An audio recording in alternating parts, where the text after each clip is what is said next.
कर्मण्येवाधिकारस्ते मा फलेषु कदाचन मा कर्मफलहेतुर्भुर्मा ते संगोऽस्त्व कर्मणी.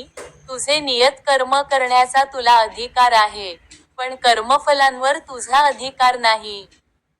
तुझ्या कर्मफलास तू कारणीभूत आहेस असे कधीही समजू नकोस. तसेच तुझे कर्तव्य न करण्यामध्येही तू आसक्त होऊ नकोस. तात्पर्य: या ठिकाणी कर्म, विकर्म आणि अकर्म या 3 गोष्टी विचारणीय आहेत.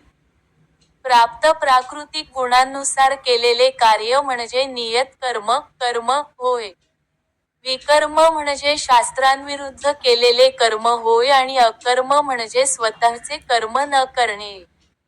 भगवंतांनी अर्जुनाला निष्क्रिय न होता, कर्मफलेच्छारहित होऊन आपले विहित कर्म करण्याचा सल्ला दिला.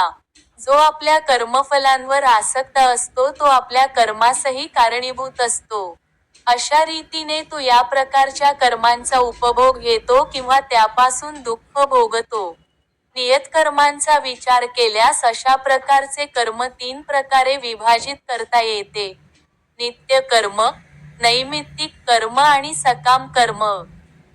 शास्त्रांच्या आदेशानुसार कर्तव्य म्हणून फलेच्छाविरहित केलेले कर्म सत्वगुणयुक्त कर्म असते.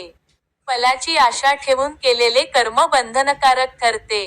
म्हणून असे कर्म अशुभ असते. स्वतःचे नियत कर्म करण्याचा प्रत्येकाला अधिकार आहे, पण त्याने फलावर आशा न ठेवता कर्म करणे आवश्यक आहे.